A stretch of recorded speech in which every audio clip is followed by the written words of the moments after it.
tidak mendukung dengan pekerjaan saya karena jadi mahasiswa kok malah milih jadi petani. Kenapa? Kok nggak kerja di luar sana? Saya masih kuliah di jurusan ilmu komunikasi.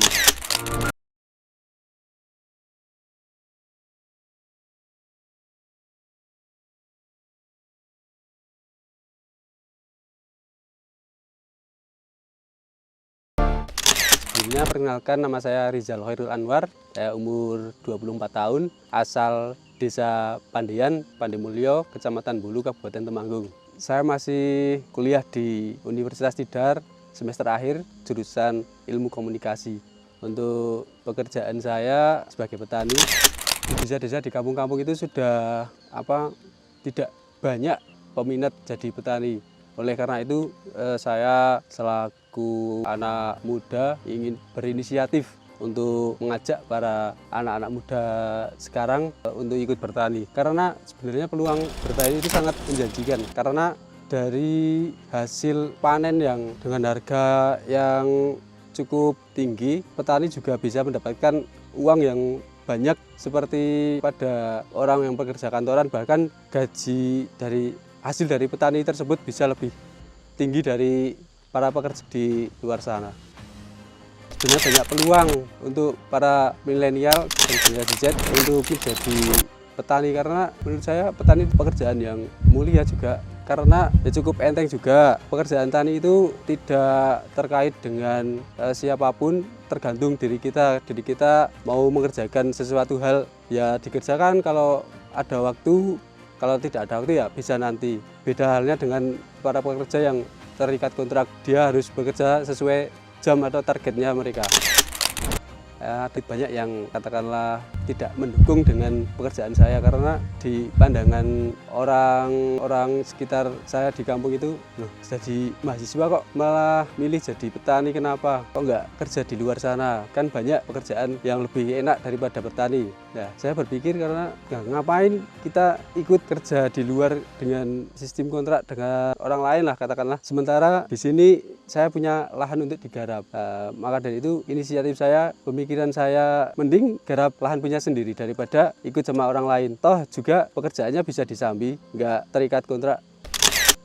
Kalau hambatan paling masalah waktu, Mas. Kita harus disiplin karena kalau musim semisal ini kan musim hujan, masih dalam waktu jangka lagi panen. Nah, perawatannya harus lebih ekstra dibanding dengan musim kemarau, karena di musim penghujan ini sangat banyak sekali tantangan-tantangan dan rintangan untuk merawat tanaman cabai. Seperti halnya ada kemungkinan layu, terkena serangan patek atau antraknosa, bisa kena busuk batang. Nah, itu harus diimbangi dengan penyemprotan rutin atau spray selama minimal 3 kali dalam seminggu. Karena kalau tidak diimbangi dengan kekuatan spray itu atau penyemprotan yang berkala, tanaman tidak akan kuat di musim hujan. Kalau untuk penjualan sebenarnya tidak ada hambatan, cuman kalau pas lagi harga naik ya petani bisa merasakan hasil yang cukup baik. Apabila harga lagi turun ya mau bisa apa, kan kita cuma sekedar berusaha dan menjalani kehidupan ini dengan ya wis, mau ngapain, harga segini mau dipaksakan naik ya juga nggak bisa, sudah terima apa adanya aja.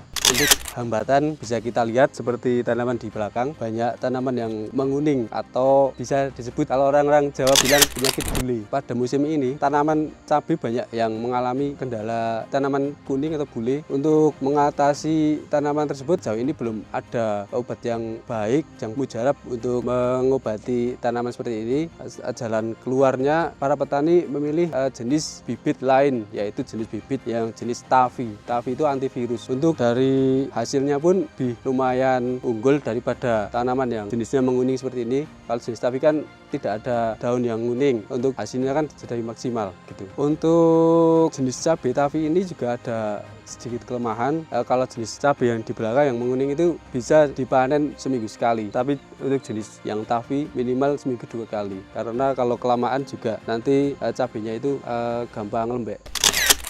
Titik terendah bertani ya ketika kita sudah mengeluarkan modal yang cukup besar, panennya kurang bagus dan juga harga cabai lagi turun.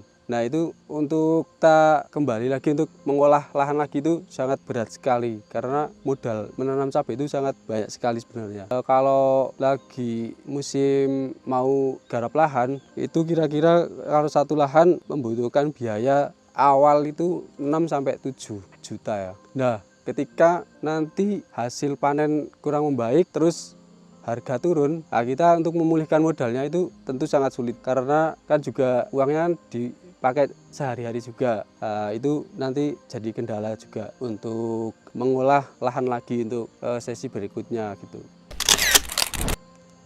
Kalau harga komoditas lagi turun itu sebenarnya kita bisa langsung jual ke pasar, tapi kan butuh kendaraan juga butuh waktu untuk pergi ke pasar.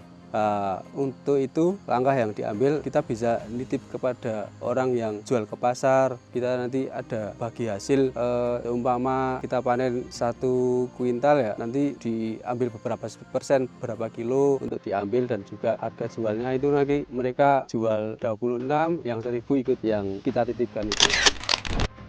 Udah pernah mas cabai menyampai harga 100.000 itu, tapi hasil panen masih kurang bagus kala itu. Tapi ya alhamdulillah bisa buat nabung lagi, biar modal lagi untuk menanam cabai di fase selanjutnya. Selama ini para petani kesulitan dalam mencari pupuk atau membeli pupuk karena dibatasi dengan jumlah kuota yang sudah ditentukan oleh pemerintah melalui kartu tani itu. Karena sebelum-sebelumnya jumlah dari pupuk yang diberikan pemerintah itu banyak, tapi ya dari tahun-tahun kemarin ini hampir separuh dikurangi untuk diberikan kepada kita para petani. Jadi kita masih sangat kekurangan sekali pupuk dari pemerintah. Mungkin di tahun depan bisa berubah, kita juga belum tahu juga. Sejauh ini belum ya, karena untuk pengaplikasiannya dari pemerintah ke yang diberikan kelompok tani kayaknya jatuh di tahun 2025 awal kayaknya. Nanti di tahun 2025 pupuk akan diantarkan langsung kepada kelompok tani. Jadi kita tidak perlu mengambil di toko-toko atau di ruko yang sudah ditentukan sebelumnya. Nah, jadi nanti dari pemerintah provinsi pupuk turun terus dikasih kabupaten langsung terjun ke kelompok tani di desa-desa.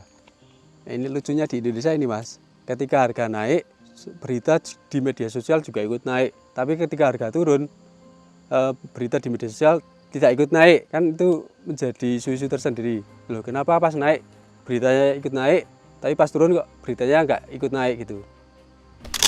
Untuk poin yang terpenting yaitu pupuknya tidak dipersulit, satu. Yang kedua, kalau bisa harganya stabil, ya nggak mahal-mahal banget tapi stabil gitu. Karena kalau harga naik turun, kalau pas naik banget, turun banget kan, kalau pas naik kan ya menguntungkan lah. Kalau kan pas turun kan itu sangat merugikan sekali mas, kalau bagi para petani seperti saya.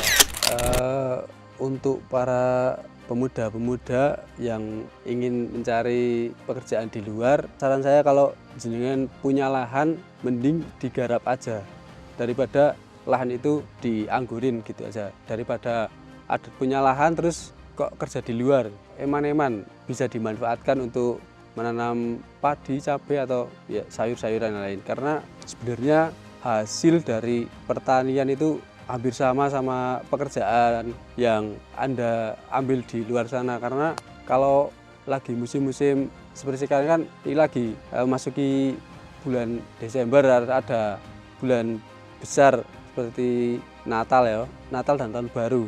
Nah itu ketika harga lagi naik kan itu sangat menguntungkan sekali bagi para petani.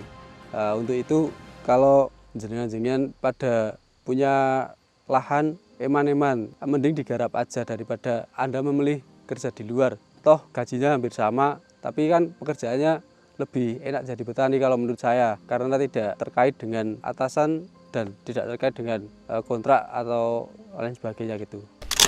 Saya sangat setuju sekali, karena kalau petani di Indonesia ini, bahkan di dunia ini sangat menipis, hasil panen kan juga menipis. Dan nanti kan komoditas ketahanan panganan juga menipis. Untuk itu ketika hasil panen dari petani itu bisa tersebar di beberapa daerah, semua kan bisa merasakannya gitu. Yang penting antara hasil panen dari tani itu harganya nggak terlalu tinggi, pembelinya juga enak gitu untuk membeli bahan dari hasil bumi yang kita jual. Rasa terima kasih mereka sebenarnya karena saya rasakan ya sebagai petani, kalau tidak ada para petani yang menanam padi, menanam cabai, menanam sayuran, pasti kan masyarakat juga bingung, lah mau makan apa ya? Kalau kita kan biasa makan nasi, misal jajan bakso kan pulang masih makan nasi tahu kalau orang Indonesia. Nah, mungkin orang-orang di Jepang itu merasa kalau petani itu sangat mempunyai nilai kemanfaatan tersendiri bagi mereka para pekerja yang tidak menghasilkan hasil bumi, karena petani yang menanam mereka bisa ikut merasakan gitu. Mungkin itu sedikit dari pendapat pribadi saya. Kalau ada salah dan kurangnya saya mohon maaf sebesar-besarnya. Saya akhiri, kita ketemu lagi di episode selanjutnya. Wassalamualaikum warahmatullahi wabarakatuh. Salam petani muda.